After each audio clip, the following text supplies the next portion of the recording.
Dear Dysfunctional Diaries.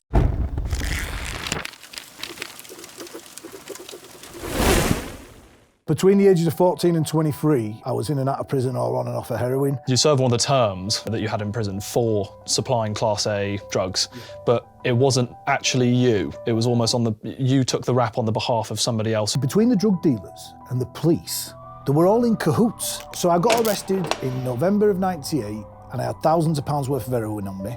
When I got remanded into custody, come to jail and told me word for word what I said to them police. That's bad. You moved around a lot as a kid. I had 18 different places to live by the time I was 13 years old. You had a very extensive career in youth justice. Empowering people to stand up and feel empowered when they're often marginalised or excluded or feel irrelevant at times. That's probably been the most powerful pieces of work that I've ever done. Since you've now been in sort of higher education, you've been working on your PhD. My habitus it doesn't fit naturally into academia, but when I go into prisons, I feel completely at ease. I came to work not too long ago and said, "Morning, how you all doing?" And my manager said, "Oh yeah, a great weekend." So I said, "Oh, what did you do?" She said, "Oh, I was at the theatre."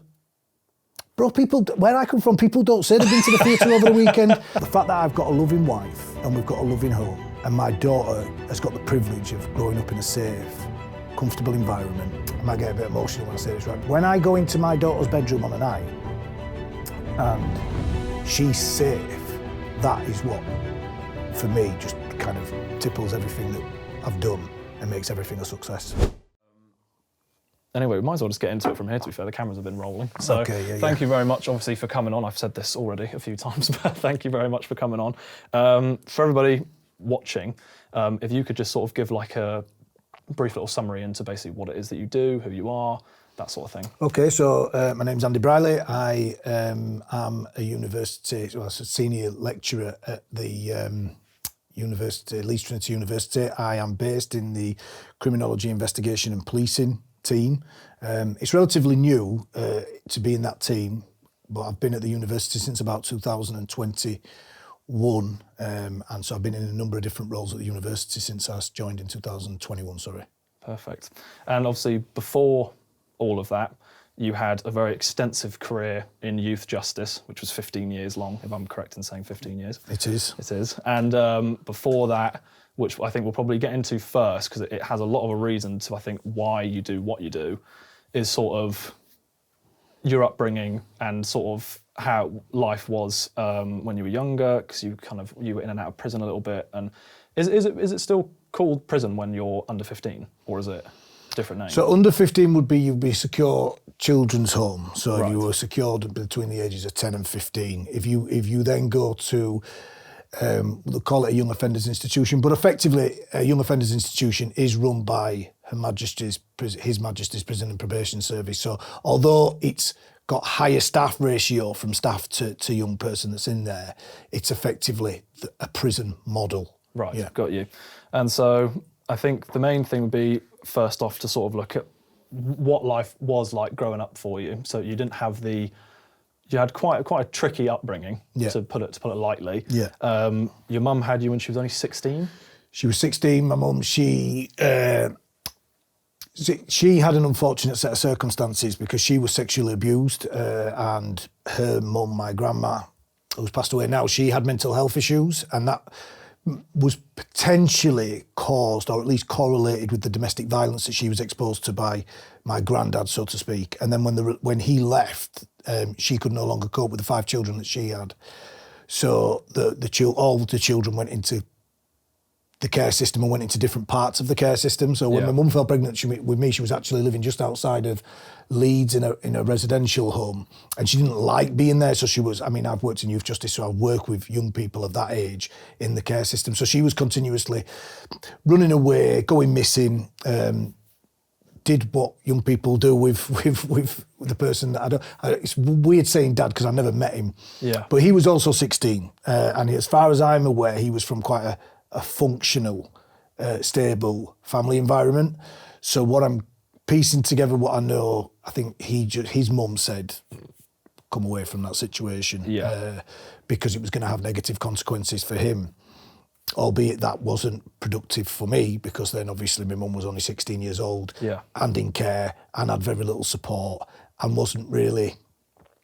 It's not even just about the age, the biological age of mum, it was, or the chronological age of mum, it's her capacity at that age to be able to look after a child, being a sexually abused child herself.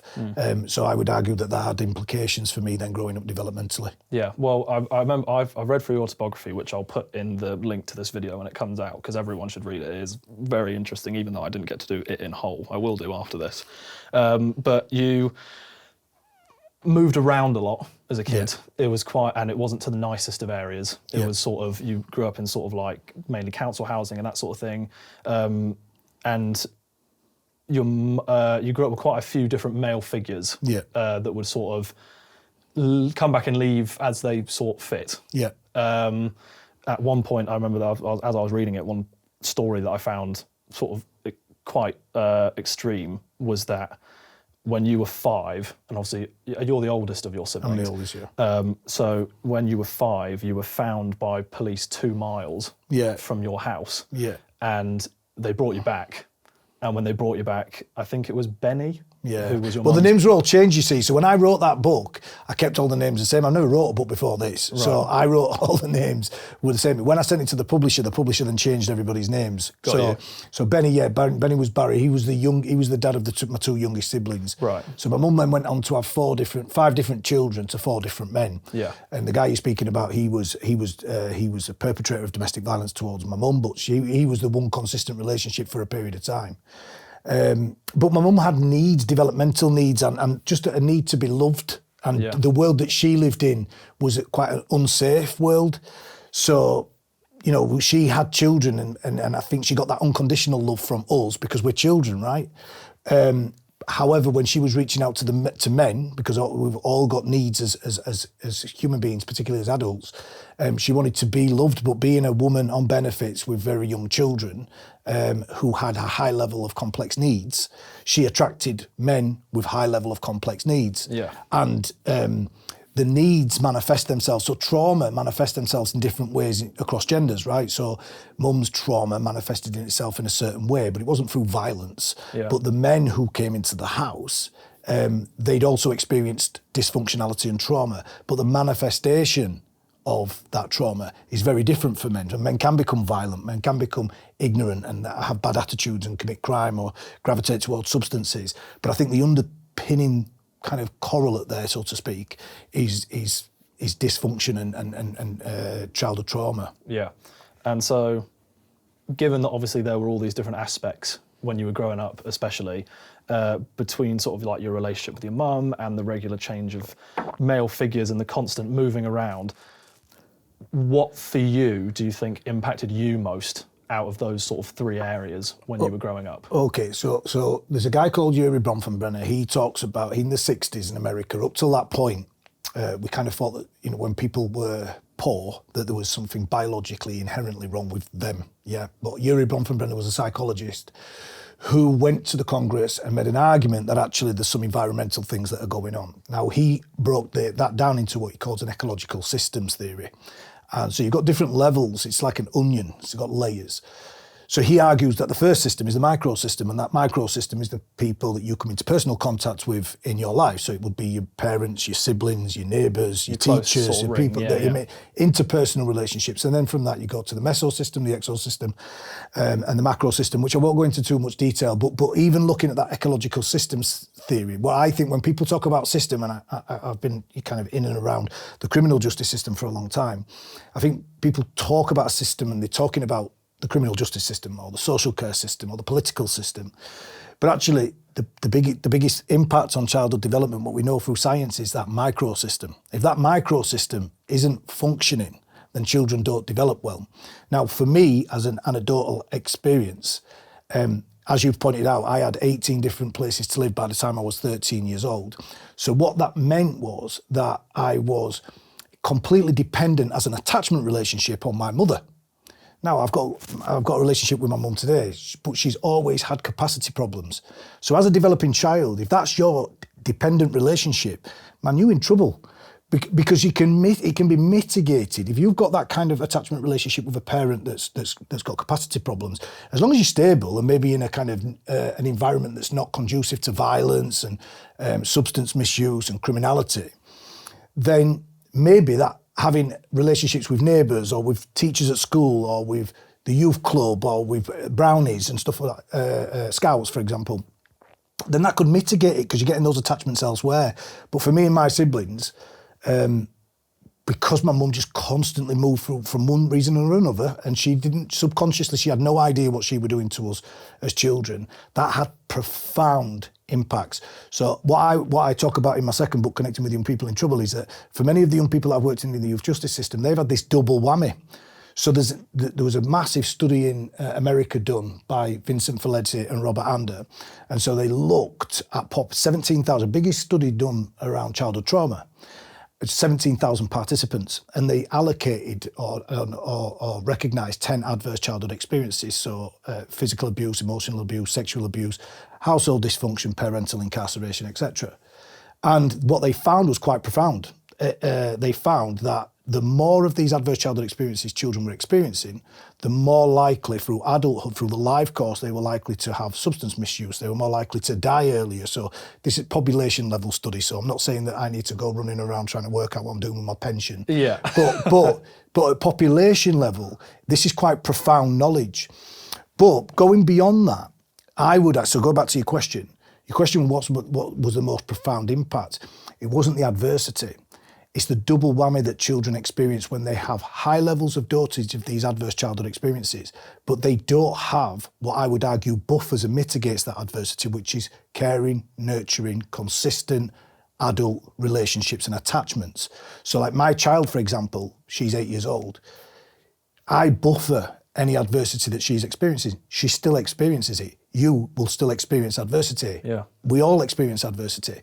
The problem is for some children, having that added adversity of maybe not adversity, maybe wrong word for it, but the added it pressure. is an adversity. So Bruce Perry is an expert in childhood trauma in America, and he outlines that it is. So he's coined the term relational poverty, and I added to that in my work, because one thing I wanted to kind of highlight in my work is that those children that I'm working with, sometimes it can go from 0 to 60. I'm working with a kid, just go, yeah? So 1 minute he's calm, next minute he's gone. And sometimes those people can be hard to be around, right? And I'm not justifying the behaviour, but from what I've done through my research and from my own personal experiences, that when people dysregulate like that and they can't control themselves, it's usually linked back to the kind of exposure to high levels of adversity during developmental phases, but also the double whammy is that they haven't had nurturing, caring attachments as they've been going through that adversity, and that makes them dysregulate. And so that's when they reach out to things like substance misuse. That's when we've got high levels of substance misuse in our prison population, for example. So the answer to your question is, I don't think it was the adversity. I think it was the lack of attachment to relationships that could help me develop well. I get you. No, it's not the one thing, it's the combination of the two. It's a complex, because we are complex as human beings. So there are no causal factors. Yeah, I've been in and around the space, criminology for a while. There are no causal factors. You can't say, oh, well, somebody committed a burglary on Tuesday, therefore that was what happened in 1989 when there weren't, you know what I mean? So it doesn't work like that. Life is too complex for that. But what we know through, say, Besser Van Der Holt's work is that there are what he defines as three manifestations of untreated childhood trauma. The first is attention. So it impacts on children's ability to be attentive. Now, you think about what school requires of you, it requires you to be attentive. Yeah. So what we know is that 42% of the prison population were permanently excluded from school. So although it's not a causation, there seems to be an obvious correlation there. The second symptom is affect regulation. So the ability to be able to reduce to your baseline level after you've been what he calls hijacked by emotion. So someone who's not been traumatized, for example, they would increase, like all of us do, when a stressful event happens. When someone's had untreated trauma or exposure to adversity or relational poverty, they struggle to go back to baseline level. So they're constantly, and so in 15 years in youth justice, I've seen this so much. The children are just like they're like a ticking time bomb. They're willing to go off all the time. You're in a room with them and they're constantly in heightened state. Yeah. And so if they come into conflict with somebody, they just become aggressive. And that is usually because they haven't got the internal regulatory skills to allow themselves to come back down and walk away from conflict. They just stay up. So he calls it hijacking. The last one he talks about is relationships. So if you've been harmed as a child when you're growing up, you perceive the world to be unsafe. So there's a couple of things that could happen there. One, like my mum, you could become submissive because that's the best way to protect yourself. My mum, that had implications for me growing up because when I started to become a teenager, I could run the roost. My mum couldn't challenge me because I was starting to become a young man. Yeah. And my mum always dealt in her relationships with violent men by being submissive. Bro, that was a killer for me as a child. Yeah. So I started to rule the rules. So it wasn't her fault. It was just a manifestation of her childhood traumas and her experiences. The other thing that can happen is you can perceive the world to be an unsafe place. So what you can do is start to say, well, if I'm going to be unsafe, as particularly as a male, more often than not, I'm going to use a strategy to be an alpha and control the things that potentially could render me unsafe. So I become violent, I become aggressive, my attitude starts to sting, I start to be rebellious against authority. So these things I don't think are causations, but they're just manifestations, because crime is just one. But there are various teenage pregnancies, substance misuse, mental health. Yeah, and do you think that causation of getting aggressive, getting violent, is that sort of one of the main correlations between then young offenders going into the criminal system and then that becoming sort of this? I think sometimes it has a very cyclical nature of once you've done it once. It's the same way that you were just talking about how important environment is. And when you're in an environment where it's all other offenders around you, and some of them are glorifying it and some of them aren't, more of the time you probably will get that sense of, I also want to glorify it. Yeah, well, of course, because we as human beings, we're social by nature, yeah? So if we're in an environment, so I'll probably get to this in a bit, right? But if you're in an environment where you feel that your behaviour has got to be performed or shaped in a certain way so that you are safe, if you've got the skills to do that, you will do that. Yeah, and I've done that in various. I do that here at university. You think with my background, I come into university and I'm like, yo, I'm here. I came to work not too long ago and said it was Monday morning. Like, hey, morning, how you all doing? And my manager said, oh yeah, a great weekend. So I said, oh, what did you do? She said, oh, I was at the theatre. Bro, people, where I come from, people don't say they've been to the theatre over the weekend. So, it's that thing about like, but I don't respond in a way like, oh, theatre, like, so it's like, oh, yeah, what did you do? Oh, I took my daughter to the cinema or whatever the case may be, Yeah. We all operate in social spaces and some social spaces are comfortable for some people and some people are completely uncomfortable. And so we all perform to have those attachment relationships. But the point that you're making is when it's negative, it can impact like a cyclical, like you say, a cyclical nature. Yeah. Because you generate those relationships by acting in a way that's negative. And if you keep doing that, this is why I think prison is quite ineffective. You probably get to that in a bit. But if you keep doing that day after day, hour after hour, minute after minute, for a sustained period of time, brother, they're going to open the door and let you out. And what, you can just shake it off. Yeah. You know? Yeah, because when you were younger, so I think you were about 13 when you had your first sort of like run-in with police, where it was some older lads had gotten you to get into a stolen car with them.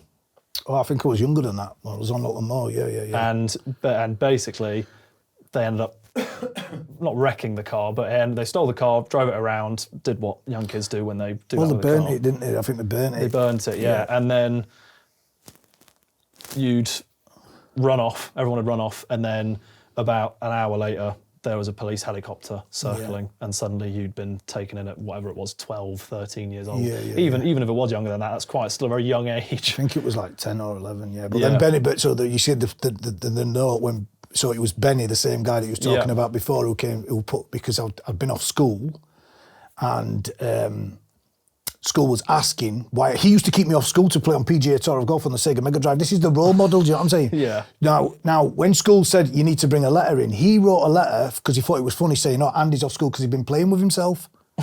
Yeah. God. Then I go to the police station, yeah, and that note is in my pocket. So when I come out the police had pinned that up on a notice board. Yeah. Not the best, yeah. I can Pro-social modelling, man. Yeah, exactly, exactly. Oh my days. Do you know when I look back, it's just crazy. These people were my responsible adults. Well, when I was reading this, I thought, you think, fucking hell, like it's a bit, you can see exactly how you ended up, because later down the line, I think it was when you were 17, 18, you ended up doing 3 sentences over 6 years. Served, wasn't it, in prison? I think there's 4. So between the ages of 14 and 23, I was in and out of prison or on and off of heroin. But the thing is, and I was saying this yesterday, I was in Barnsley yesterday speaking to social care staff, and I said this yesterday. So with all that level of dysfunction, with all that level of insecurity, like I wasn't good at anything. So I didn't go to school really. And then when I did go to school in Stoke-on-Trent for a period of time, it was Wolverhampton in the book, so they changed it all. But I went to Stoke-on-Trent. They kicked me out, yeah. But when I was in classroom, I can remember distinctly when I was in the classroom, I'd missed out on that much schooling, that when the teacher was asking people to do tasks, people were writing stuff. I didn't know what they were writing. Yeah. I couldn't work out, like, what are they doing? Yeah. So I once putting my hand up and saying I feel insecure, because I was already insecure. Yeah. So I'd just pull someone's hair or kick a table or whatever, and they'd send me down to Mr. Wild, and I'd go down there, and eventually they said, look, this kid's too disruptive. Yeah. So once they kicked me out, given the fact that, you know, I was unsupervised at that point because mum really was just kind of oblivious. She didn't know how to challenge me, because now I'm starting to get to 15, 16. I remember all the other kids saying, I'd love a mum like yours. But they don't really, looking back now, they probably didn't mean that. But what they meant is I could literally go stay out and not tell nobody where I was. It wasn't they wanted your mum, they just kind of wanted the freedom your lifestyle provided. Correct. And so when I escalated from smoking cannabis into smoking heroin, I was coming into contact with adults who were obviously selling heroin. Yeah. And they found that I'm quite savvy, I'm unsupervised. And I'm not saying, there's a term, child criminal exploitation. I'm not quite sure it fits that, because they didn't grab me and exploit me in the sense that but they definitely noticed that I was somebody who could potentially make them money. Yeah. And provided me an opportunity that for me, it just made logical sense. I had a heroin addiction, so I didn't like burgling houses. So if they're going to give me loads of heroin and I can just sell it, to me, without being criminally justice-minded, that made more sense than burgling houses. I didn't know when I got before the courts that you get a longer sentence for selling drugs than you do burgling bloody houses. But I didn't know that at the time. It meant that it was a victimless crime. And when it comes into the sort of drug dealing stuff that you just mentioned there, that was you served one of the terms that you had in prison for supplying Class A drugs. Yeah. But it wasn't actually you. It was almost you took the rap on the behalf of somebody else who was acting as a sort of a figure in your life. Well, one of the drivers behind writing the book, right, is because I was 16 at the time. Obviously, I'd just turned 17 when I got arrested, but at the time I was 16 years old, and my body hadn't even developed yet. I'm still a child, effectively, legally. Yeah. But between the drug dealers and the police, they were all in cahoots. Yeah? So I got arrested in November of 98, and I had thousands of pounds worth of heroin on me. When they busted my house, there was no money. How much is that, as in like in quantity value? Thousands of pounds. Is that as in what? Have you literally got pockets? Well, don't forget filled? this is 90. Yeah. So it was down. It was basically the police seen that there was a car. It was an RS Turbo at the time, right? So you don't have them now, but it was at the time it was a known car. Yeah. And so because the drug dealer who was basically pulling all my strings, he was making money. I was just an intoxicated kid with a heroin addict. There was nothing of any value in my mum's house. They pulled the guy over. They eventually caught us with drugs anyway, cut a long story short. And they bailed us all. Now, he was a police informant, yeah. A couple of weeks after or whatever, we're at his house smoking heroin. And then he says to me, my phone goes, and then there's a deal, yeah. Because I was taken back to the person above him when I got bail, and they said, right, you have to go sell you have to make the money back. Yeah. Don't worry about it, Andy. It's fine. There you go. More drugs. Just go sell more drugs. So I'm off to. So then I go back to the house, give this guy some drugs, and this is how young and daft I was. I went back in the house, put it in my mum's cupboard. Yeah. Now the police then come back in because he told them that this was all going off. This is the man that had me selling the drugs, was working in cahoots with the CID. The police busted my house. You see, the way it works is the police need recorded crimes and then recorded convictions. Yeah. So he was a police informant for them. I can never prove any of this, but I'm telling you now, right? So he then told them I was going back. The police come and bust me. I go back. They then chopped remember I got caught in his car. Yeah. He then told me to tell the police that them drugs were mine, and I found them in a competitive drug dealer's car, so he takes him out of the picture. They then dropped the charges against my man. Now, I'm going to repeat that, yeah? They dropped the charges against him, a known drug dealer who was the reason why they stopped the car in the first place, and allowed a 17-year-old boy to take all the rap. So that tells me, and this was the reason I wanted to write the book, is that, okay, I was selling drugs. I'm not necessarily using the word exploitation. I'm saying, yes, I was vulnerable, I was given the opportunity, and I was a heroin addict. But all these adults, professionals, and drug dealers were working in a web, and I effectively just took the hit. And do you think that web was basically because the police were likely also getting profit from what this other guy was doing? No, I wouldn't go that far. I think he was a police informant. Because he was a police informant, there was like I assume there was a transaction. He come to visit me in prison when I was in the police car and got caught for the second batch, because I got caught again with a second batch of vast amounts of heroin. I then went to prison in January of '99, and when I'm in the police car, I tell them, because a bit that I've missed out here is that he used to take me outside pubs, and as a kid, when you work in youth justice, like, we would know the registration plate of all the CID. We knew it then, kids know it now, right? Yeah. So he used to and he'd go around the back of a pub and I'd see the registration plate. So I knew he was talking to the police here, but he was trying to hide it from me. When I got in the car and was arrested by CID, I was in the car and I said them, probably a bit gutted because I'd been caught a second time and I knew I was probably in trouble. But I said, I know he's a snitch. When I got remanded into custody, he come to jail and told me word for word what I said to them police. That's bad. You know, I hadn't talked about this story for a while, but just talking it through, it's not good, man. No, you realise how, I think a lot of people, especially over the past couple of years, the view on policing has changed dramatically. Yeah. Because obviously, you know, in America, they've got their whole defund the police movement, which at the end of the day, I don't know if that necessarily solves a lot. I think it's the daftest thing I've ever heard. Yeah, by defunding the police, because it's almost that bad apple spoils the whole orchard in people's eyes, where one person does a heinous thing against somebody, but at the end of the day, that's not because they're a cop. It's because they are who they are. Yeah. They have their own views and they've done something wrong. And don't forget, we are talking about 1999. Like, I'm not saying that stuff doesn't happen now. Yeah. But we are talking about 20 years ago. Yeah. You know what I mean? And accountability has changed now. Yeah. I think even that would have been kind of unique at its time anyway, but I think you'd be hard pushed to find that happening right now. Yeah.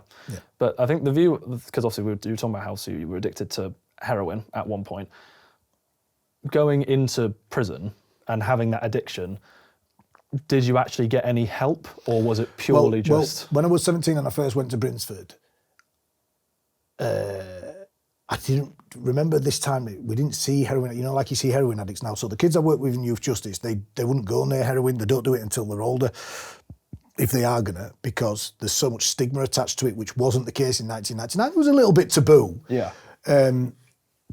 But when I went to Brinsford is a prison that's predominantly for kids from Wolverhampton and Birmingham. Yeah, so if you're from those areas, you're kind of well respected upon arrival, and you'll know most kids. Yeah. Where I was from Leeds, but living in Stoke-on-Trent at the time I was caught. So those periphery kind of areas like Stoke-on-Trent are not respected. Anyway, I landed in a cell with a kid from Lazells in Birmingham, and he says to me, "Don't tell anybody you're from Stoke. Tell people you're from Leeds." So I kind of was working out what I needed to do to be safe in there. Yeah. And telling people I was addicted to heroin was just not a safe thing to do.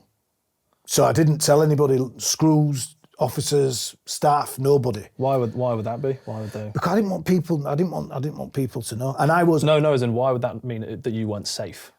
Why did that affect your the safety? stigma again. You know, if you Right. are the terms like smackhead, junkie, this kind of stuff, and even in a prison environment, less so maybe when you get to adults, but certainly in juvenile, it's not cool to be addicted to heroin. No. So so he was sleeping, I was vomiting through the night. I mean, I can't even, look, people lose their legs, they lose their children through heroin addiction. It is bad. Yeah. And because my body was still developing as a young boy, effectively, it's hard for me to remember now, but it was a tough thing to go through. And I was vomiting, and the kid Nathaniel, he was saying, what's wrong with you? I was saying, I'm homesick. Yeah. But so was it being in prison, was that what sort of helped you get off it, in a sense? Because it wasn't... Good question. I went back to it later on, didn't I? So, but in the instance, in that moment, yes, it got me off of heroin. But then when and I you're started back to out- get my strength back. I was a skinny, scrawny little kid that was, all my weight had dropped off me. I wasn't looking after myself. Yeah. So yes, in the instant, it definitely got me off heroin. Because I've always found it really interesting, the difference of how people are treated from like addiction rehabilitation and then in the criminal justice system. I've always, because the way, okay, I'll try and word it better, but when you're learning about addiction has nothing to do with discipline, and it has everything to do with lifestyle. Yeah. You know, what you're doing, you know, you have, you know, retired Navy SEALs who are the most disciplined people in the world, but they go back to real life and can't adapt back to it, so they end up taking drugs and that sort of thing. And they're treated as victims, which is correct, and they're put into rehabilitation and then they're taken care of. Obviously, you have to pay for it and that sort of thing, but that's how it is. Whereas criminals, obviously, you have different levels. You have people who are like violent offenders, and then you have people like, you know, who deal drugs and that sort of thing. And the perception of it is just worlds apart, as in, you know... Well, is it because, so I see what you're saying. Is it, I think the reason for that will be about internal, external. So if you are addicted to drugs and you haven't committed a crime, it's a health problem because it's internal. Right. If you commit a crime and there's a victim of crime, then the criminal justice system kicks in. So although the driver for the behaviour might be substance misuse, the response of the criminal justice system is for the crime as opposed to, so you would have to address the recovery or the addiction needs. Yeah. But what separates it out is, and what kicks the criminal justice system into play is because your internal challenges have become external and impacted on victim A or victim B or even the community or whatever the case may be. Yeah, exactly. I think that's always interested me, just in the way that it's obviously, there's a very judgmental view that instantly gets placed upon criminals no matter what you've done. And I think the rehabilitation of criminals, as I was saying before, it's just treated so differently. You know, somebody who's recovered from addiction is treated a lot better than somebody who's been rehabilitated from crime. And it's always... Because there's a dishonesty there attached to it, isn't there? Yeah. I think that's the key. I don't know how you get around that. Yeah. Because the criminal justice system comes into contact with people and puts labels on them such as criminal or offender or prisoner or whatever the case may be. And for some lower level people that might not be appropriate, but we would all agree that if you're a paedophile, Yes. you know what I mean, or you've committed rape or those more grievous offences. So I do think it's fascinating. I just don't know how you get around it. I don't know necessarily there is a way, because, well, not the one that's clear enough that you could actually start making changes with it. But back on to sort of, you know, following the sort of your stint in prison, what persuaded your... I love your language. what would you rather me call that? No, it's fine. No, Your time. What persuaded your decision in your transition from being in prison to then working around the system of it? So it wasn't like it's like most things. So I came out of jail and I would always get a job. So I've been to jail 4 times. Every time I left prison, I got a job. Was all of that drug related? Every single one of it. Yeah. So the first time I went to drunk for being a heroin addicted kid selling heroin, I then got my own place. So after that situation came out, got my own place. But up to that point, what independent living skills did I have? But I was quite resilient because I went and got myself a job, got myself a house. But it all fell down because I got into conflicts with a neighbour and hurt him when I was intoxicated. So I can't really fully remember it, but ignorance is no defence in court anyway. So I got another 20 months then. Then I was involved in a car crime. No, sorry. Then I was involved in an affray in Leeds City Centre. Again, alcohol related. So it's like assault, but when it's a group. So we got into a fight with a group of lads from a different area. Just a drunken brawl almost. Yeah. But I got a community order, but then they gave me like community service, but I didn't do it because I would return to heroin at that point. Yeah. So I didn't do it, so they sent me to custody. But that was only for 8 weeks or 16 weeks, can't remember.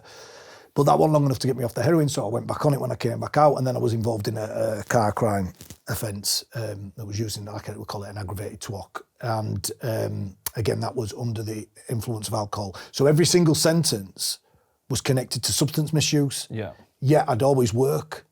Does that make sense? Yeah, so I'd come out of jail, get myself a job thinking, I'm all right now. You know, on the cycle of change, I've got a job, got a bit of money in my pocket.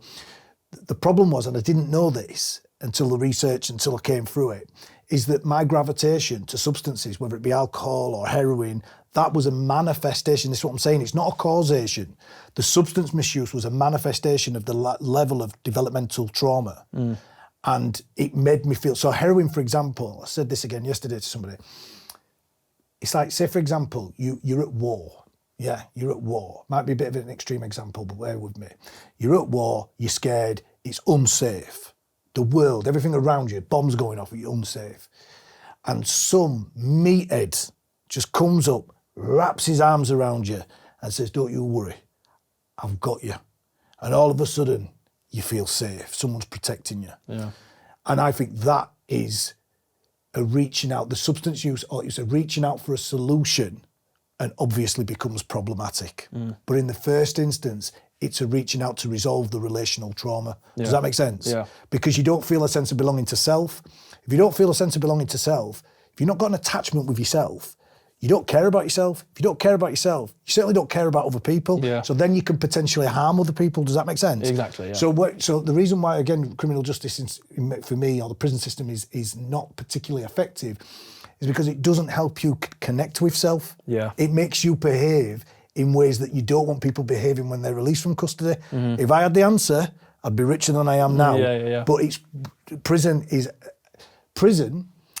a traumatic event, a traumatic response to people that have already, to many people, not all, to many people that have already experienced traumatic childhoods.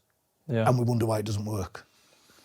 It's a very valid point. Yeah, exactly. And so would you say, because that's your view on it, that is a primary reason as to why you thought, right, I'd like to see if I can make a Sorry, change I went off track there. So in my last release, off my last fourth sentence, I was working in a warehouse and I heard over the radio that Leeds Youth Justice Service wanted volunteers. Look, it's great to work in a warehouse if people do, but I just can remember thinking to myself, people were so negative, like about the job, about their lives, and I could think, I don't want to do this for the rest of my life. I don't want to do this for the rest of my life. No. So, but then I was thinking, should my past, should what I've been through hold me back? I come to the conclusion that I don't think it should. So I heard over the radio that Leeds Youth Justice Service wanted volunteers, and I just rang them up and said, can I come in? And I think I'd be good at working with young people from Leeds. And I'll come across a really forward-thinking person. And they said, well, let's put you on the volunteer training. And I couldn't believe that I was getting $7.50 for working, $7.20 actually for working in a warehouse per hour. And then next thing, they put me, I was working with Leeds Rhinos Rugby Club, working with young people that weren't getting me dirty or getting me shouted at in a warehouse. And they were giving me 20 quid an hour, not 20 quid an hour, 10 quid an hour. So I realised just that little bit of a taster, whatever these guys asked me to do. If they'd have asked me to do a somersault, I'd have done 2, right? Whatever they were asking me to do, I thought I seen a way out of all the, because I wasn't necessarily involved in criminality or anything, but it was poverty. Do you know, like people, I know it might sound controversial, people talk about like being able to identify as different things, which again is great. I'm not, you know, but I didn't, I probably self-identified as a middle-class person. After all of that, I thought, I don't think I should be poor. Yeah. Well, I think it's the way that you were saying is like the other 3 times that you'd gotten out, you would get into this like nature. I think it's very hard to get back into the nature of crime when you're working in it, when you're working within the system. I think it's very unheard of. Well, there was even a dilemma at one point, because when I was working at youth, so I'm going to youth justice, I'm sitting with a load of kids, I'm talking about victim awareness, community cohesion, programme integrity, you know, all these terminologies, risk assessment, interventions. And then I remember there was one specific time I went to a pub in Beeston, which is where I spent my latter years, and I sat down, I'm chatting to these guys, these are like lads that I know, and they were like, oh, we slashed a wagon. Do you know what that is? Like, so they'd slashed the lorries, slashed the wagon, tied the driver up. And I'm sitting there and I wanted to say to them, have you thought about the impact on the victim? And then I shook my head and I thought, well, they don't want to hear that. So I knew I've got a choice. I've got a choice to make here. I've literally can continue where I've gone all the time, where I feel comfortable, or I can reach out from that and I can step into this professional world, which is going to give me a career if it works. But it was a massive risk because I wasn't 100% sure, is this going to work? Is something from my past going to come out that people don't know about? Are the kids going to say something about me? Or I thought it potentially, so it was a massive risk to take. Quick pause of the video to thank you for tuning in today. If you're enjoying, a like and a follow would be greatly appreciated. Stick around until the end for the sneak peek into next week's episode. Now I'll shut up. But one that had to be taken. And it worked out. It worked out because I'm at least Trinity University now. Exactly. So obviously you started working in it and you had the 15-year career. I've got all of the about 50 different positions that you must have worked during your youth justice, which was part of the ISSP, which is the Intensive Supervision Surveillance Programme. You worked as a case manager. Done his research, hasn't he? Had to try. You worked as you case managed prevention for assessment, plan, intervention and supervision, which is the APIS. You did family intervention service, and then you went into reducing offending for children looked after, which was like a development panel almost. Out of everything that you've worked as or worked within during your career there, what was sort of a highlight, so to speak, that you... Killer question. That you really, it was either passion or you just really enjoyed it? So when as a child looked after specialist, I worked with the Care Leavers Association, and we worked with children that were in care homes, and they would come into our service. And I've always been a big believer in that those closest to the problem need to become a part of the solution. So what we did is we worked with those children that were experiencing being in a residential home, who we know are disproportionately overrepresented in the criminal justice system, particularly the youth justice system. And rather than being in meetings with a load of senior managers working out what the problem was and how to come up with a solution, I worked with getting the young people, sometimes mostly groups of young people, sometimes up to 15, studying Leeds Town Hall, talking to probation, talking to police, talking to youth justice, talking to social care. I'm doing it in Wetherby as we speak, actually. Allowing them to talk about, listen, if you don't listen to what we're saying, then things aren't gonna improve. I must admit that I didn't do that. Primarily, I did it because, okay, we can change the system slightly, that's great. But also, these kids, like we've talked about already, they dysregulate because they can't articulate the frustrations that are going on in their life, of which there are many. So if I could stand them up in a room full of people articulating a problem in a constructive way, then that's giving them the skills and the tools to go on and live kind of fruitful lives and go in interviews and do all that kind of stuff, and enable them to make arguments in a more constructive way than kicking the TV or smashing the window or hitting a staff member. So I must admit that at the end of every one of them that I've done, when the kids walk out and they're like, yeah man, stuck it to the system, it's quite empowering. Yeah. Because that's rustling feathers kind of thing. Because you can go into the system and you can do risk assessments and you can do programs and you can do all of that stuff and whatever. But empowering people to stand up and feel empowered when they're often marginalised or excluded or feel irrelevant at times. Yeah. That's probably been the most powerful pieces of work that I've ever done. Do you think it slightly reminds you of yourself? Yeah, because when I went to Dearbolt prison, there was this guy, a proper meathead. Like, So this was You've met quite a lot of these meatheads in life. I've been in jail. There's quite a few meatheads, but he was a Scouts guy. He was a really nice guy. But when I remember landing, I thought he's a screw him because these were YOIs, so everybody was under 21. And I thought he's a screw. And then it was like, no. He must have been on steroids and that. Do you know what I mean? He was absolutely huge. Yeah. And it turned out he won. He obviously won at lads. Anyway, up till this point, I was a bit of a lad sometimes, but the majority of the time, because I didn't have education, didn't have any consistent relationships, didn't have any confidence in any particular skill set, I felt quite irrelevant, so to speak. But when I did what they call a Community Sports Leadership Award, they gave me this whistle, right? And so I refereed a football game. And so with this whistle, I won't mention his name, but my mum, the big guy, he was kicking a football around or whatever. When I blew this whistle, they'd stop.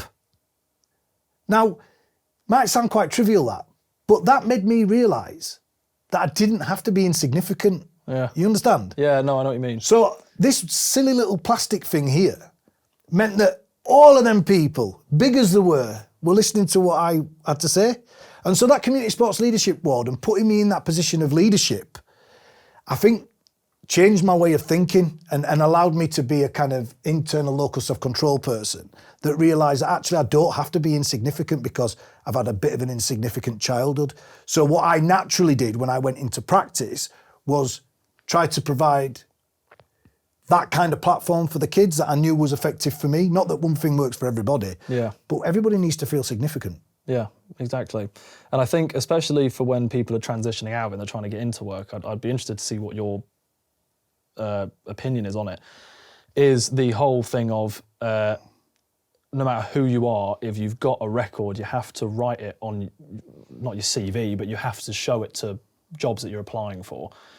Do you think that, obviously I know there is, as we said, levels of crime, and obviously if you are, as you said, a paedophile or something, or a very violent offender, a murderer, something like that, obviously then it needs to be known to people around you and that sort of thing. But when it comes to all crime, are you of the opinion that you should have to put it on when you're applying for these sort of jobs, or are you of the opposite? Killer question. I think it's relevant. But you're protected under Rehabilitation of Offenders Act 1974, right? So if it's like you've had a custodial sentence of less than 4 years, it comes off after a period of time. If it's over 4 years, I think I'm criminal justice service. I've worked in the criminal justice service for 15 years. It depends on what you're asking someone to do. So if I'm asking somebody to go canvassing in people's houses, is the fact that they've been done for aggravated burglary relevant for me to know as an employer? Yeah. I think it is. Yeah. I think it is. Because we live in a world of insurance, right? So what if the guy burgles the house and then all of a sudden they come back to me and say, now I'm accountable? Yeah. So is it ideal? Of course it's not. And minor offences, no, I don't think those should be disclosed. And under the current system, they're not. But if you're doing an enhanced check because you're working with vulnerable children, I think it depends on. It goes back to the same thing. It depends on the crime, because sex offences always, paedophilia always, murder is relevant. Yeah. So it does depend on the severity, and also depends on the type of job that you're applying for, I think. Yeah. Yeah, no, I do. I see exactly what you mean. But I think also a thing with that sort of level of crime is that I see what you mean, where it's like, obviously there's relevance no matter what it is, what level it's at. But it's almost, it's impossible to be able to be like, oh, well, I'm applying, as you said, I'm trying to sell a house, but I've burgled before. It's impossible to be able to like pick and choose the job and then also pick and choose which people you tell and which people you don't tell. Well, it's difficult, isn't it? So, say for example, like when I go somewhere, I introduce myself. My colleague, let's pick Tamsin, who's a colleague of mine. She will introduce herself, and let's say she does a background of introduce. So she'll say, "Well, I went to this school. I went to this."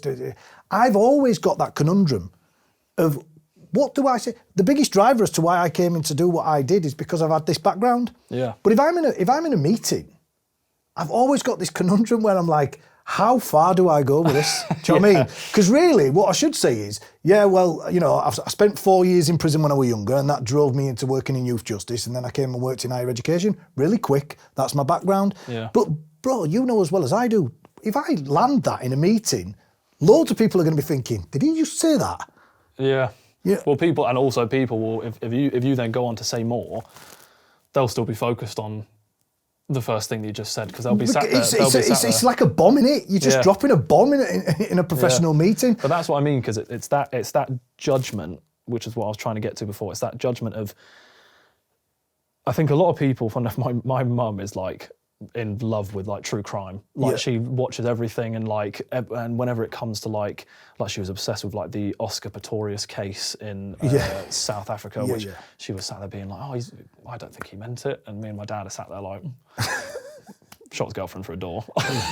Like he's probably tried it. But I think a lot of people show that sort of level of interest, which is genuine, just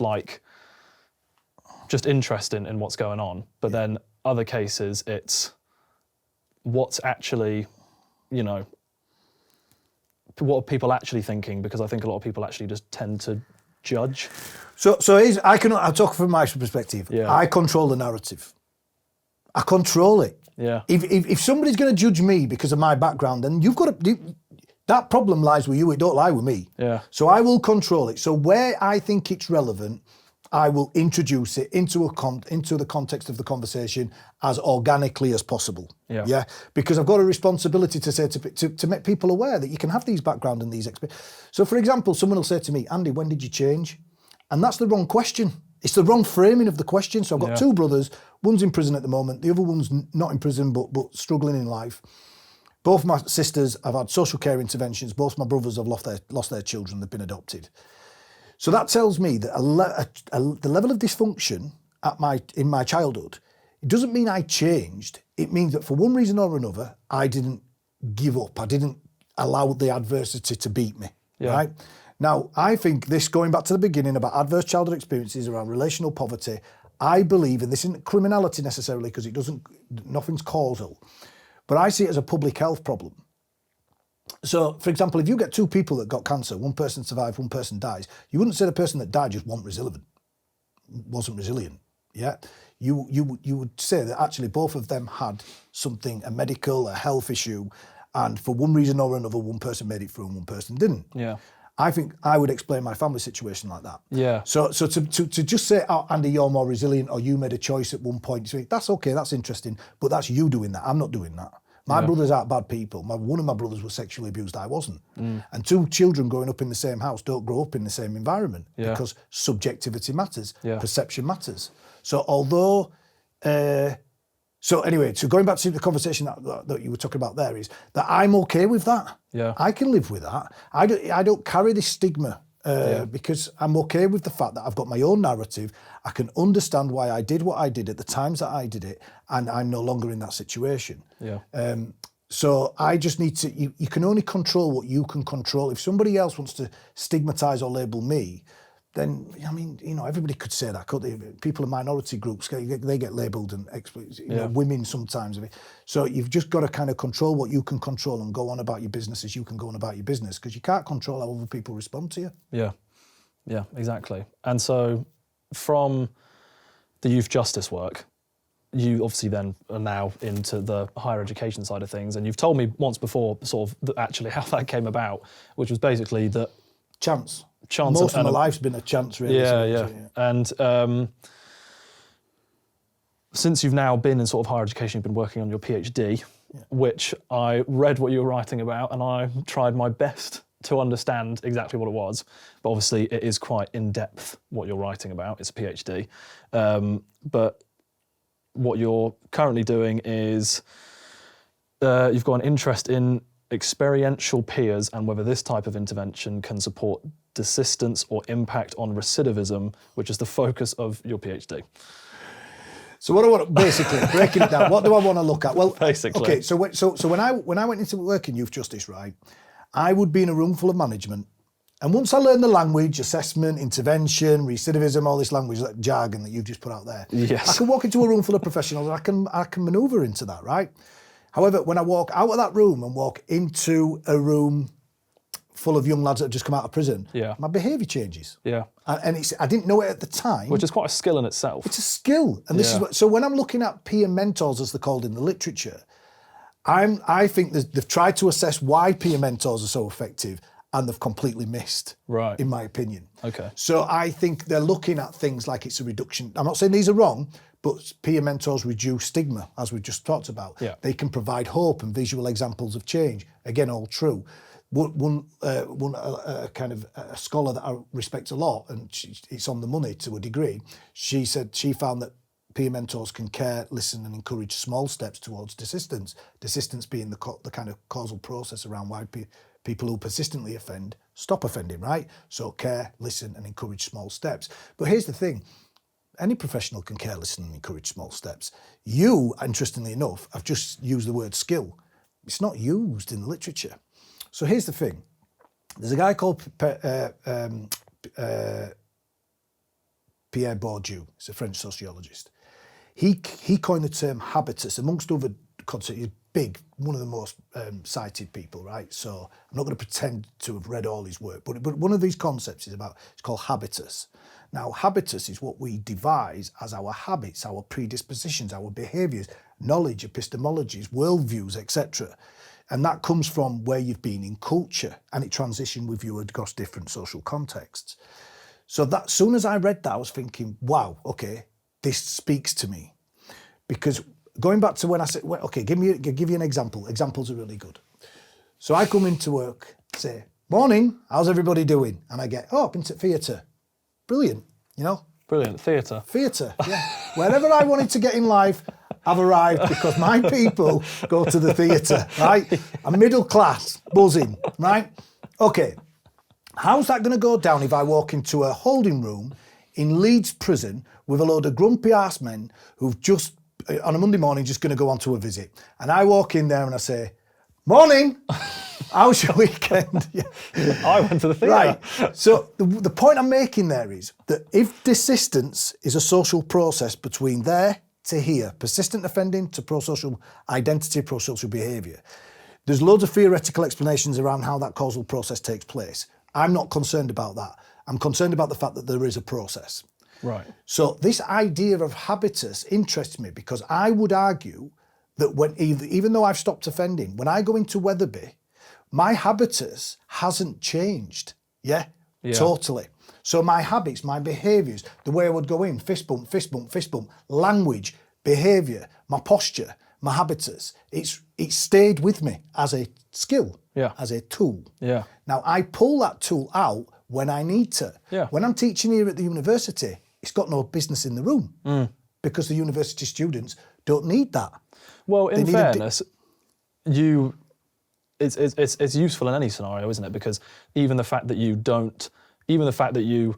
know and that your habitus does change when you're in a room with university students, it still affects that scenario, as in it still improves that scenario because you know that you have to act differently. So actually, it kind of goes full circle almost. So you're going right into it. So I'm trying to coin the term desistance habitus, right? I.e., you can operate on both sides of the desistance process. Right. So you might pull some of that out over here. Yeah. You might pull some of that out, which is the point that you're making, over here. So for example, when I'm teaching imprisonment to rehabilitation, bet your bottom dollar, when I switch into mode and say to the students, this is what it's like into prison, I'll dramatise it and I'll bring in my habitus. Yeah. So but the coining of the term desistance habitus is to try explain that when I walk into a room full of professionals, I operate and perform for that environment. Yeah. But just because my criminal behaviour has completely stopped does not mean all the tools and the skills and the competences and the habits and the behaviours that I picked up when I was going through that experience, where are they gone? Have they disappeared? Yeah. Yeah? They don't just go along with the criminal behaviour. Yeah. So I think that, and if I can articulate this, look, academia is a funny old place. Yeah. So I can sit here and talk to you guys about this and you can all be like, yeah, that makes complete sense. Getting that through a peer review academic journal is going to be a completely different thing. Yeah. So it's in the process at the moment, touch wood. I'll know I'll probably know before Christmas whether I can get it through. But I think that the idea that peer mentors walk in and I didn't walk into that room even without all my academic knowledge, and I didn't walk in there with a skill set. So for example, it's an autoethnography paper that I've done. One of the boys, let's call him Bill. Bill used to be an armed robber. He said to me when we were in the room with him, he said, Andy, you know what you're talking about. These lot don't know what they're talking about. Now you could ignore it. and you could say he's ignorant and he is pro-criminal and he's just disregarding everybody else, all of which would be true, by the way. But if we want to move him from point A to point E, we've got to listen to what he's saying. Those closest to the problem are likely to come up with a solution. So I think he wasn't talking about my academic knowledge. He wasn't talking about how intelligent I was. He was talking about your life experience. He was talking about my habits. He was recognising that, you see, I can tell you, if you came into my environment, you'd be able to operate in there. Yeah. Desistance habitus. How do you think You I'd like do? it, don't you? I don't think I'd do too hot in that sort of a environment. But there's somebody, I mean, obviously I won't enter it, but there's somebody that, you know, at the university that went to custody. They're middle class. They were middle class before they went to custody, and we got into a conversation the other day. I can feel intimidated being in a university, you know. I can go into a meeting and feel really uncomfortable, right? He said, when I went to jail, I felt that way. I didn't feel that way in jail. I don't feel that way when I want to go into jail now. It's a social field that my habitus. So there's one of Pierre Bourdieu's most famous quotes is when a fish comes into water, it takes the world around itself for granted when it's swimming, because the habitus of that fish and the social environment are compatible. You take that fish out of water, you put it on the fish, it's going to start to flap. Because, do you see what I'm saying? So the social field and the habitus, sometimes they go together, and that person can feel comfortable in that environment.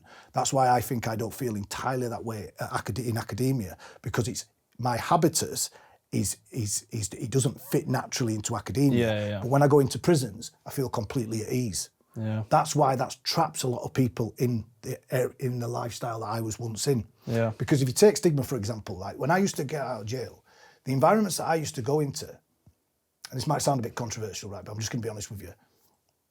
If I wanted to go chat to a girl in that environment and said to her I got out of jail, she didn't say, you just got out of jail. Oh. She was like, oh, you just got out of jail. It wasn't a thing. In fact, it would be beneficial. Yeah. Now, so you're asking people to come out of an environment where their behaviours and their habitus are almost like promoted and successful. Yeah. And you're saying to them, come out of that environment and go over there where everybody's going to look at you and say, you've just been out of jail. Yeah. And they're going to avoid you. And that's shock. And that's why I think we've got to think about these ways in social, like sociological realms, because if people feel comfortable in that social field, we've got to ask, how do we bring them out of that social field? And on a more macro level, you think, well, can we take everybody out? So somebody's got to be there. Yeah. And on an individual level, I can only say that from my kind of perspective, it's like, well, if people have got to be there, unfortunately, it's not going to be me, because I've got an 8-year-old daughter now. Yeah. And I was actually going to move on to ask when it was that you actually met your wife. It's Tammy, isn't it? God, you're good, you. I was going to go on to ask, because we haven't really spoken about your personal life since coming out of when you were living with your family and things. So when was it around about in your life that you met Tammy? So I went on a bit of a lonely journey. So I made this transition, came out, did my degree, started my degree in 2013, and went on a professional career, just focused on that. Yeah. Didn't worry too much about, there's a paper called Pains of Desistance, which is really good because it talks about when people go on this desistance journey, they can end up leaving relationships behind, even if they're dysfunctional, even if they're pro-criminal. There's a pain with that. Bro, my family are still all there, so I can never completely detach from it, right? But I just focused, study. And then I was lucky and, I went on the internet of all places, found Tammy. She was a Spanish girl. She was in Scarborough. Is this on what, dating websites? Dating website, yeah. Okay. I was living with a lad who used to rent my spare room, and he were all over the place, and I was seeing a girl at the time. And then when we split up, I was like, well, he's had a good time on that dating website, so I went on there as well. Yeah. And luckily enough, I came across Tammy. She didn't smoke, didn't drink. She was Spanish. She was in Scarborough. And really quickly, we ended up living together. And then she fell pregnant. And I was 35 at the time, so I didn't think I was going to have kids. Lucky that I didn't have them. Is she younger or older than you? She's younger. She's 4 years younger than me. Right.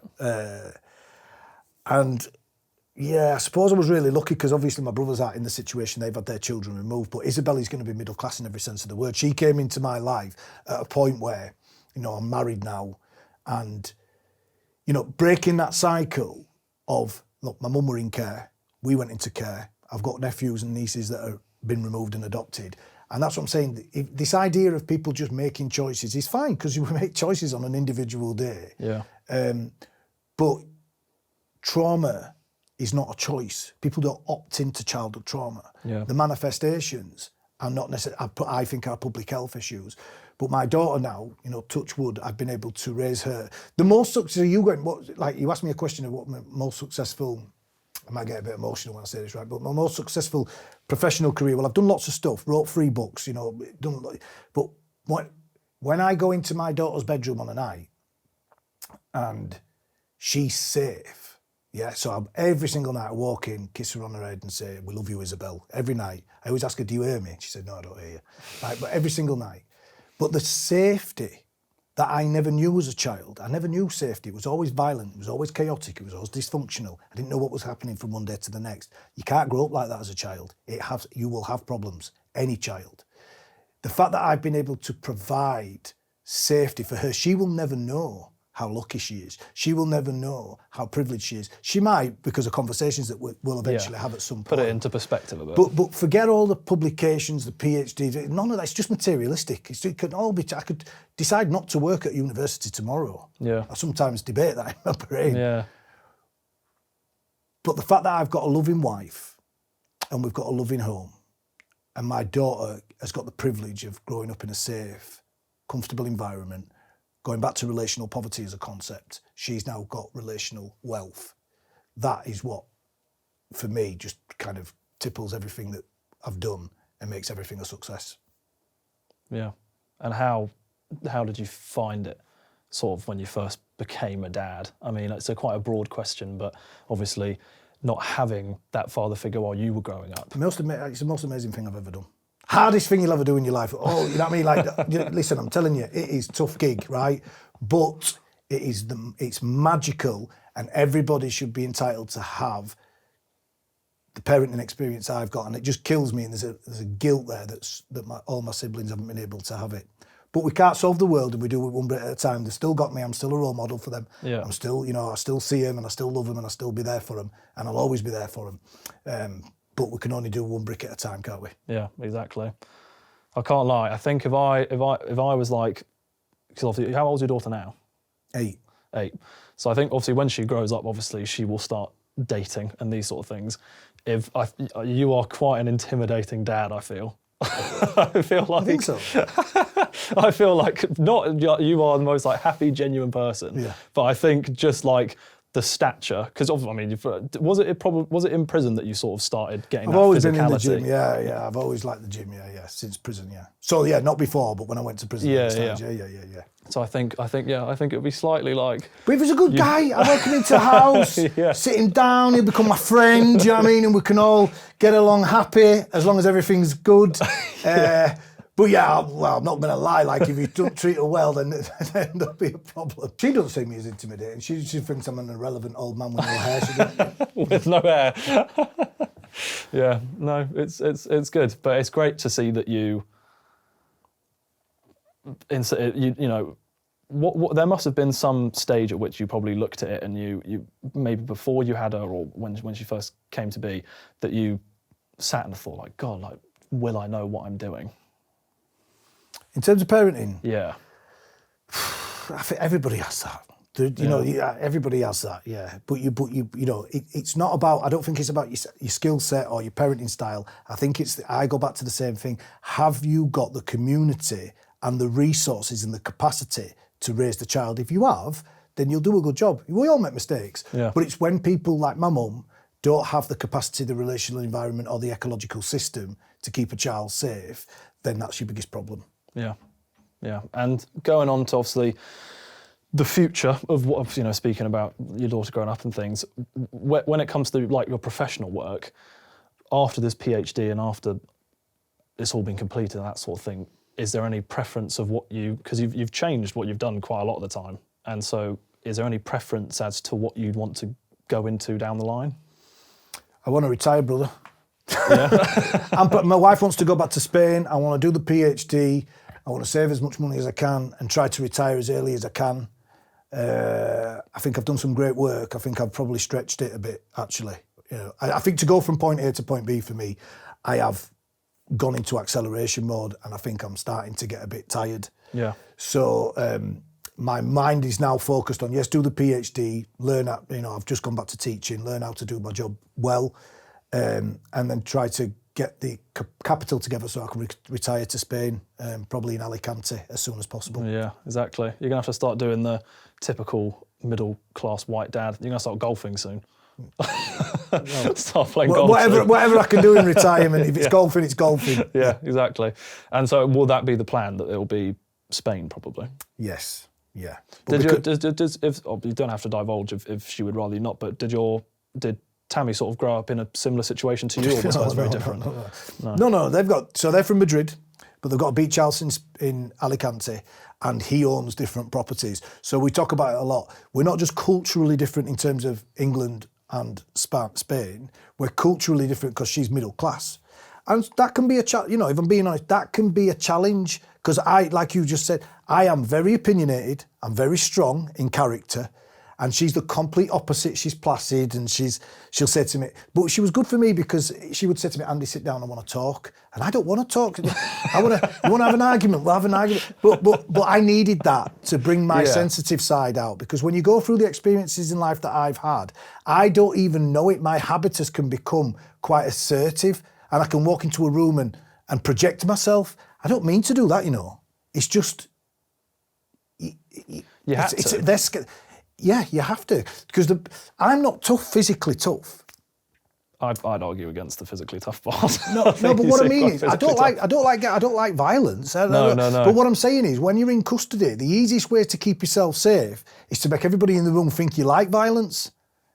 Yeah. Which is the point. The point I'm making is, you behave like that day after day after day in prison. Then they open up the door, give you 46 quid and say, thanks for your stay. Yeah. And then you walk out, and you can't just shake that off. You get a chip on your shoulder. You take that habitus out into the community with you. Yeah. And again, that's why I think the prison system, the reoffending rates are so high. And so what do you think is a solution, if there is one, that you believe in, to stopping or sort of slowing down this rate of reoffending? Well, we've got 90,000 people in custody. In 1990, we had 40,000 people in custody. And crime has fluctuated slightly, but there's no rise in crime that would justify that increase in prison population. So subsequent political governments have gone tough on crime, tough on the causes of crime. So I would say aim, an objective, this is what I wrote about in my second book, The Good Prison Officer, aim to reduce the prison population back to the 1990 numbers. We've got an ageing population, it's overcrowded, we can't retain staff. So, use community sentences more effectively. Keep people that have got mental health and substance misuse in rehabs and things that can meet their needs in the community. And some people need to be in prison. Yeah. So I think you could have a better system, but the Norwegian and Swedish and Scandinavian countries, they realise that if you build prison, you'll fill them. Right. So reduce the prison population. Not do it strategically over a period of time. Not like Labour are doing now. That's not what I'm arguing. But the objective for the prison system should be to reduce the numbers, not increase them. And at the moment, we're planning to build more prisons. Right. People need to be in prison. I'm not an abolitionist. No, I know. But there's too many people in prisons, and they're in there for too long a time. Sending somebody to prison should be a punishment. This term rehabilitation I struggle with. I don't think you don't send people to prison to rehabilitate. That happens upon release. Yeah. So then if we just said that and we were honest with the public, I think the public would like it better.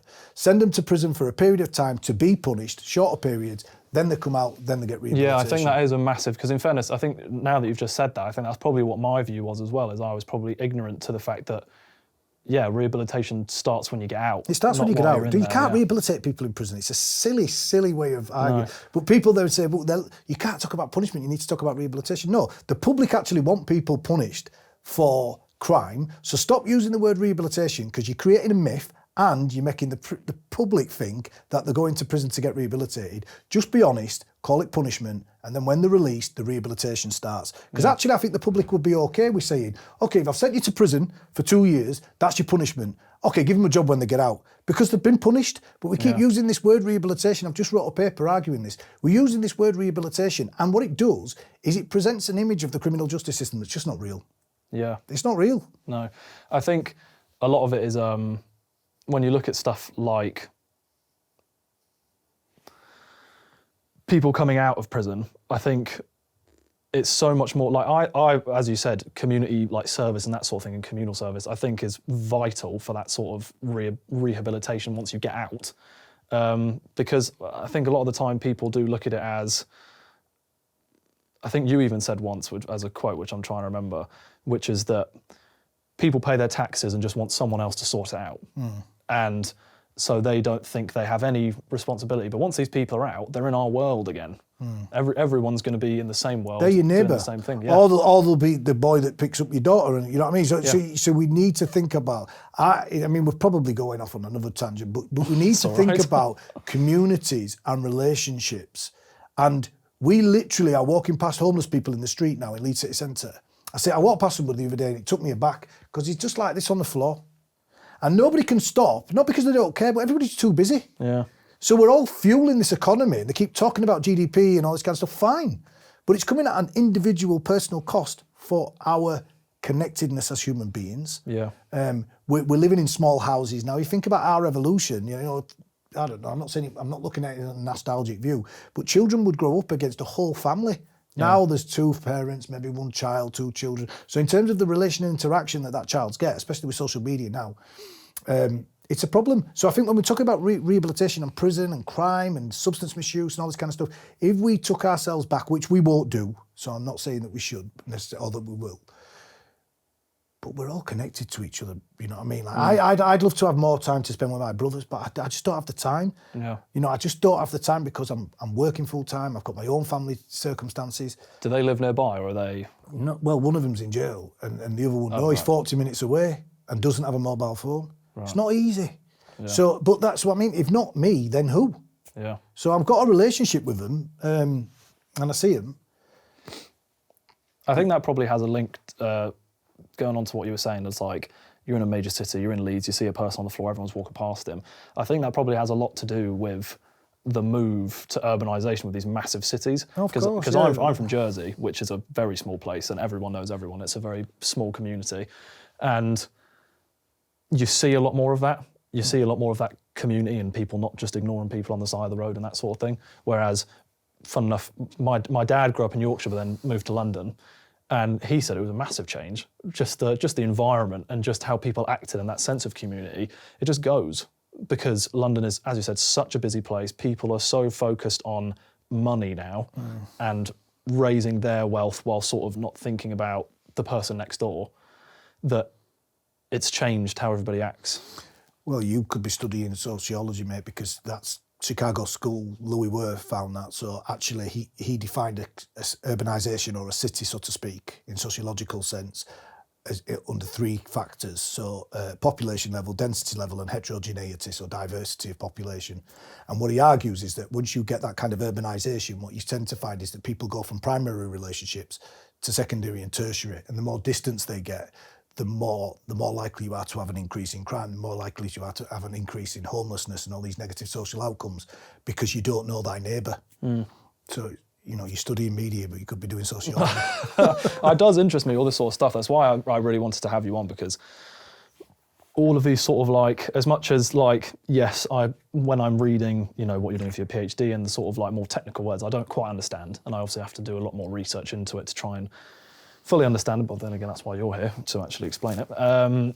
But I think that's the whole reason I do this podcast, because I think, especially with social media now, like even with social media, the word social as part of the media, it sort of signifies / connotes a sense of community, but that's very rare now on social media, especially because everybody has monetized it and moved it into their own thing of, okay, how do I get popular and how do I get, you know, I don't really care if I'm helping other people or what sort of stuff. There's sort of select few, but the main majority of kids and even some adults who look at social media, it instantly goes to, right, how can I get popular and how can I get money from it? Yeah, but if you take that back to like crime, for example, social media is playing a role in the rising knife crime, because if when I was a kid, if you wanted to call me out as a young lad, right, then I would probably fight you, because there's maybe 12 kids in the playground and they're all seeing it. Amplify that by 12,000 kids now, or 1,200 kids, or whatever the case may be. Yeah. When these kids are getting called out now, everybody's seeing it. So I would argue, and there's some research that will back this up, that that can amplify the children's or young people's or anybody's behaviour, at that matter. Yeah. Because the intensity of social media is rapidly changing the behaviour of young people. Thank you very much for coming and sitting down and having a chat. It was actually really, really interesting. I knew it would be as interesting as it has been. I've been really looking forward to this for like 2 weeks now. However long it's been. I can't believe you did all the reading that you've been doing. Yeah. It's a bit odd to be on the receiving end, you know what I mean? It's like, okay, yeah, he knows my wife's name, he knows this, which isn't hard information to get, obviously. No, but it's written down in places. And as promised at the end, the sneak peek into next week's video. Please enjoy. I want to be the basic bitch of IBS. You want to be the face. My ideal situation would be for people to have a community together where we can just navigate IBS together, work on our mindset around it, being able to accept that this is how our lives are and what makes it better, what makes it worse.